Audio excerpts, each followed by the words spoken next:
Siempre supe que en mi familia había algo que nadie se atrevía a contar. Lo que nunca imaginé es que ese secreto me llevaría al rincón más oscuro del pasado, y que mi bisabuela, la mujer más dulce que conocí, había vivido una vida que haría temblar a cualquiera. Me llamo Elena, y tengo 72 años. Durante décadas, viví convencida de que mi familia era como cualquier otra, con sus virtudes, sus defectos, sus silencios cómodos. Pero todo cambió hace 6 meses, cuando encontré una vieja caja de madera escondida en el fondo del ropero de mi madre, que había fallecido recientemente.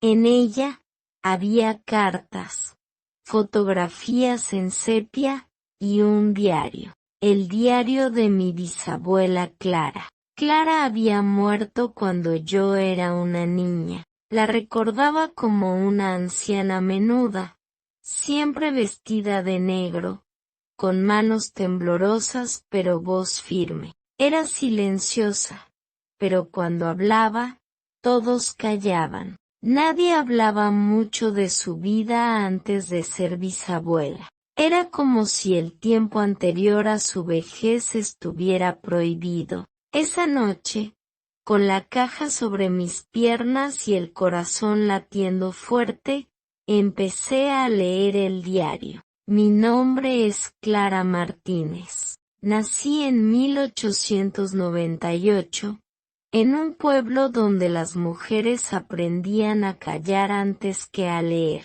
Esta es mi verdad, escrita para que alguien, algún día, sepa quién fui de verdad, no quien fingí ser. Y ahí empezó todo. Mi nombre es Clara Martínez. Nací en 1898. En un pueblo donde las mujeres aprendían a callar antes que a leer.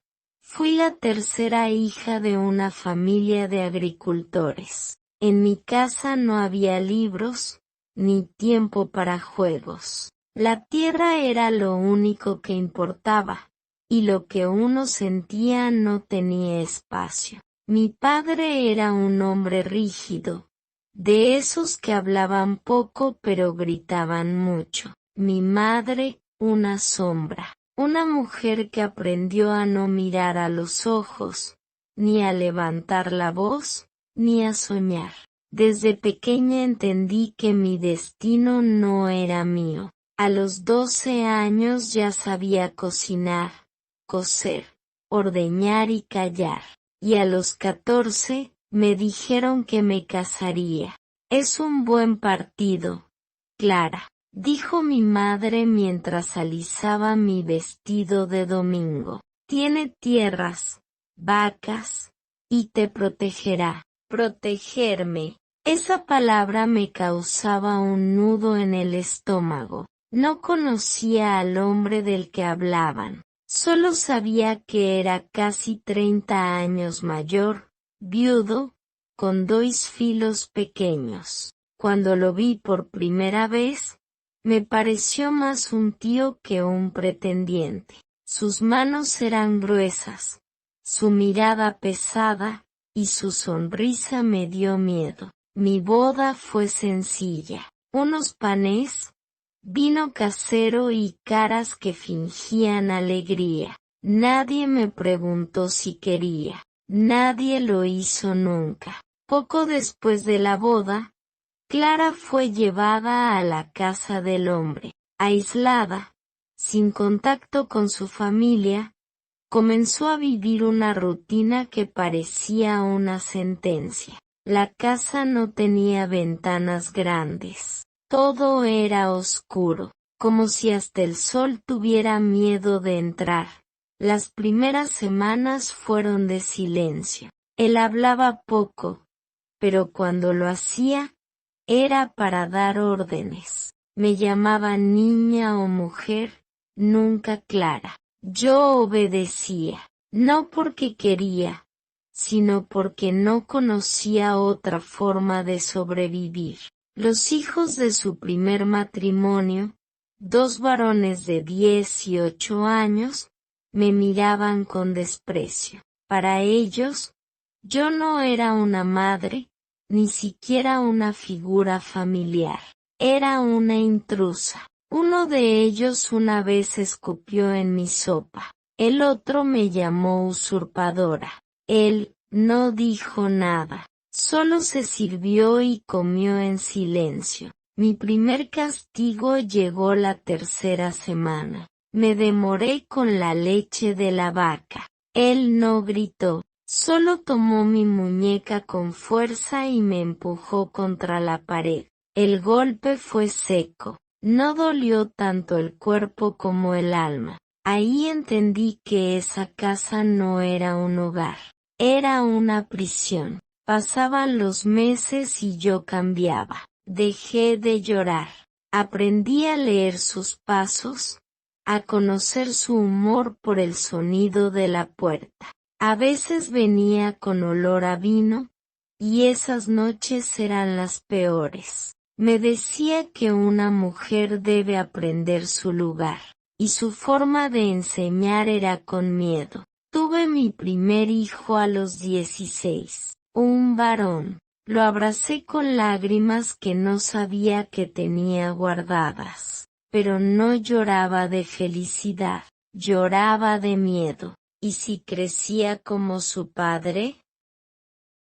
El dolor silencioso de Clara se apodera de ella y, con él, comienzan a formarse secretos, tanto en su presente como en su pasado. Lo más peligroso de vivir con miedo es que te acostumbras, y cuando te acostumbras, dejas de notar las cadenas. Mi hijo creció en un ambiente cargado de silencio. Yo lo protegía como podía, pero incluso el amor más fuerte se agrieta cuando está rodeado de gritos, golpes y amenazas susurradas. Su padre nunca lo abrazó, apenas lo miraba. Decía que un hombre no necesitaba ternura, que eso era de débiles. Yo sabía que debía salir de allí, pero ¿a dónde?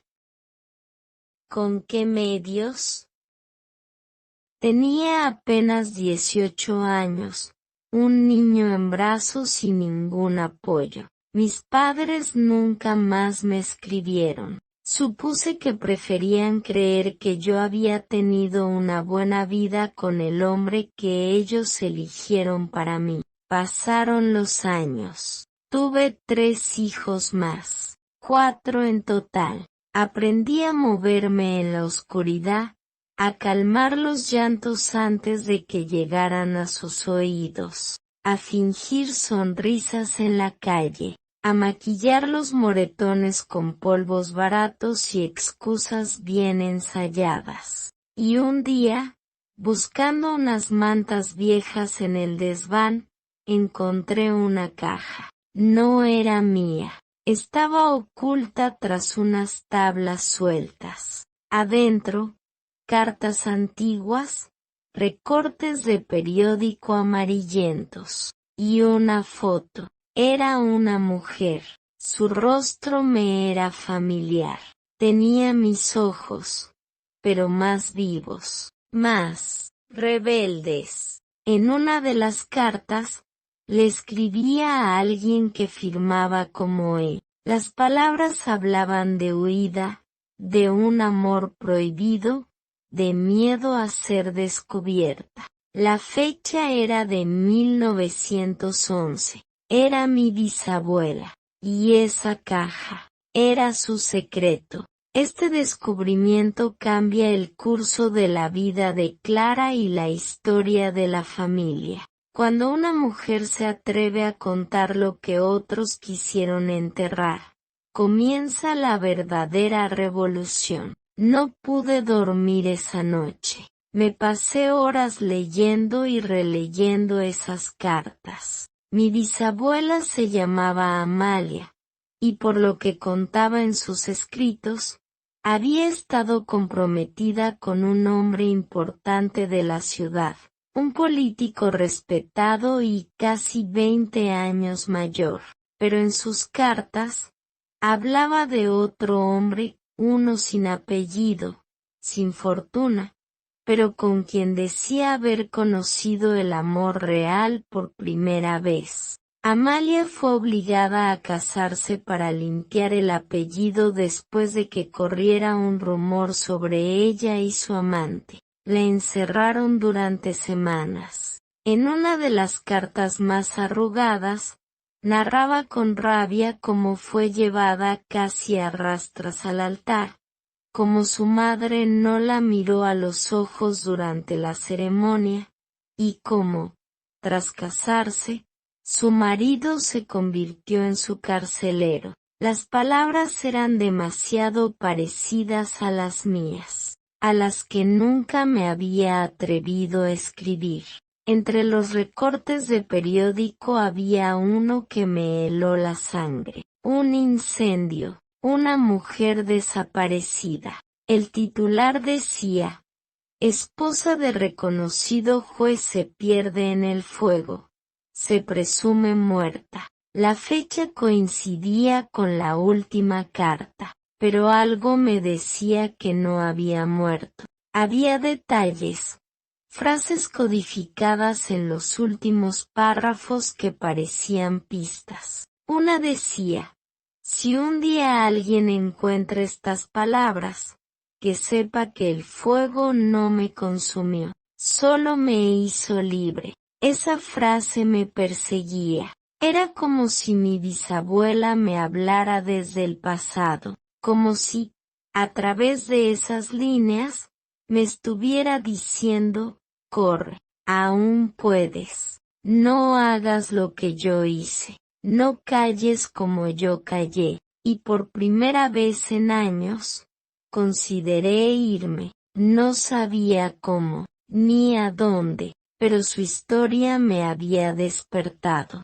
Cuando callamos, el dolor se vuelve herencia, pero cuando hablamos, liberamos generaciones. Esa mañana me miré al espejo como no lo hacía en años. Las palabras de Amalia seguían zumbando en mi cabeza. Había algo poderoso en saber que no fui la primera, que otras antes de mí también gritaron en silencio, que también desearon escapar, y que, de alguna forma, dejaron señales para que otras no repitieran su destino. Fui al cuarto de Tomás con una firmeza que ya no me reconocía. Voy a irme unos días a la casa del lago, le dije. Necesito espacio. Él levantó una ceja, con su típica sonrisa cargada de ironía, pero no protestó. Tal vez pensó que yo volvería, como siempre, que ese viaje era una fuga breve, que mi obediencia tenía raíces tan profundas que jamás me arrancaría de él. Pero mientras cerraba mi maleta, puse dentro no solo la ropa y los papeles de Amalia. También guardé una copia del contrato de nuestra casa, las escrituras que ahora estaban a mi nombre, y algo más, mi diario, ese que había empezado a escribir después de leer las cartas de mi bisabuela. En él, relaté todo, con fechas, nombres, pruebas, por si acaso algo me pasaba. No pensaba regresar. Conduje hasta la estación. Compré un boleto en efectivo. Cambié de peinado. Apagué el celular. Me fui. Un año después, vivía en una ciudad costera. Trabajaba en una tienda de libros de segunda mano. Había alquilado un pequeño apartamento frente al mar. Y por primera vez, dormía con la puerta sin llave, sin miedo a que alguien la abriera en mitad de la noche. Había cambiado de nombre legalmente. Clara quedó atrás. La mujer que todos creían que conocían. La esposa obediente. La señora elegante de sonrisa educada. Hoy soy otra, pero guardo las cartas de Amalia en una caja de madera. Las leo de vez en cuando, como quien repasa un mapa, porque su historia fue mi brújula. Ella no pudo escapar físicamente, pero nos dejó el camino dibujado. No todas las mujeres pueden huir, no todas pueden romper el ciclo, pero yo pude, porque otra, mucho antes, se atrevió a dejar su voz escrita. Y ahora, aquí estoy yo, escribiendo esto, por si alguna nieta, bisnieta, o mujer perdida, alguna vez necesita una pista para encontrar su libertad. Si esta historia tocó tu corazón, no olvides dejar tu like, comentar lo que sentiste y compartir con alguien que pueda necesitar escucharla. Suscríbete a la página para más historias reales y oscuras contadas desde lo más profundo del alma. Gracias por estar aquí.